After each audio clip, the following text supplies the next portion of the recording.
Modern men are fed a comforting illusion that attraction is a skill you can learn, a script you can memorize, a technique you can apply.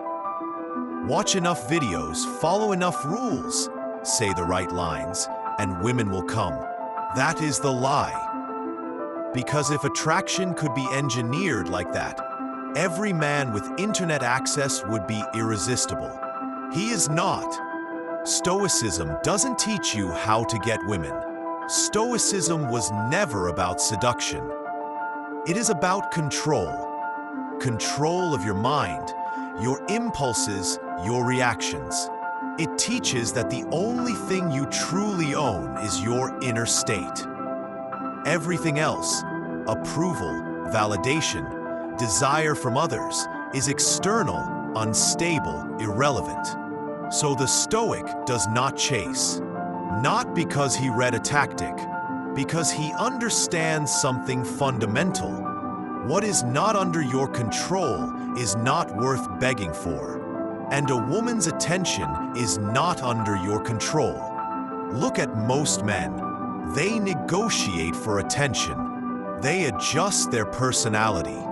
They soften their voice, change their humor, censor their thoughts.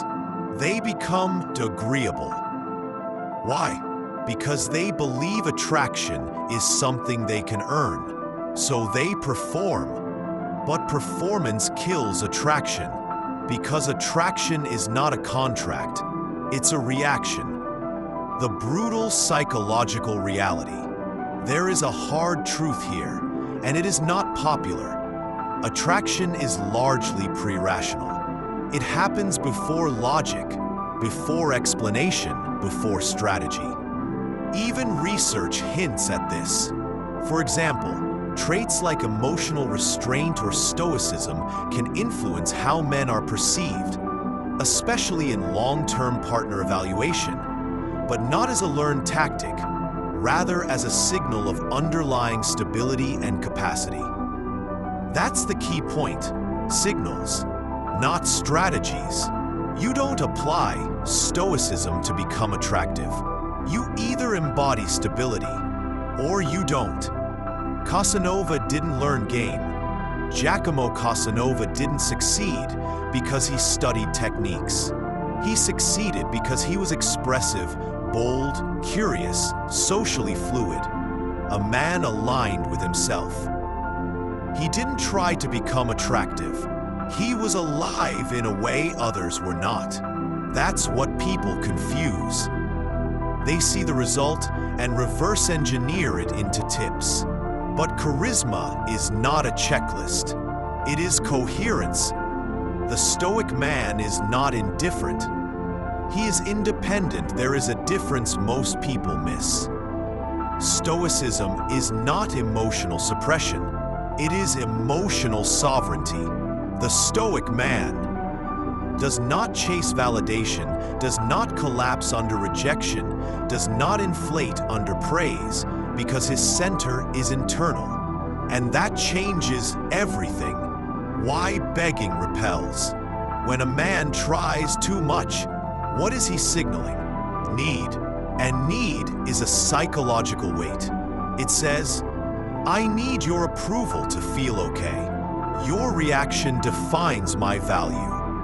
That is not attractive, because attraction, at its core, responds to perceived self-sufficiency.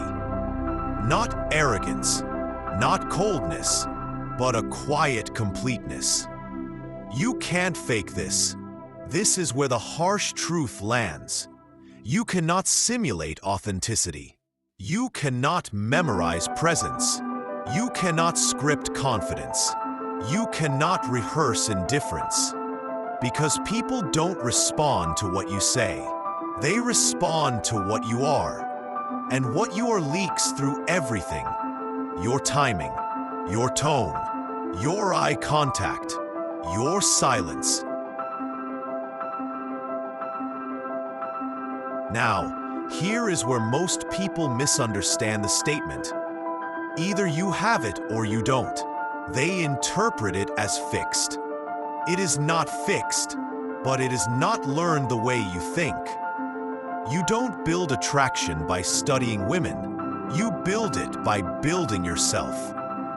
Competence, direction, emotional control, independence from outcomes.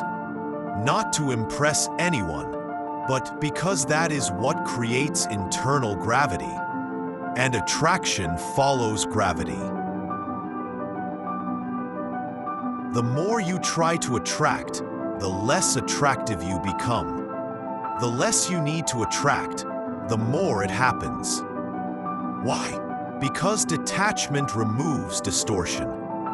You stop performing, you stop calculating, you become direct.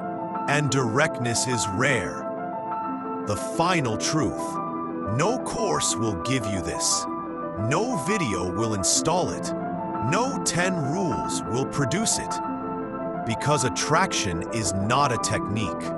It is a byproduct, a side effect of a man who does not beg, does not chase, does not negotiate his identity, and most importantly, does not place women above his own center.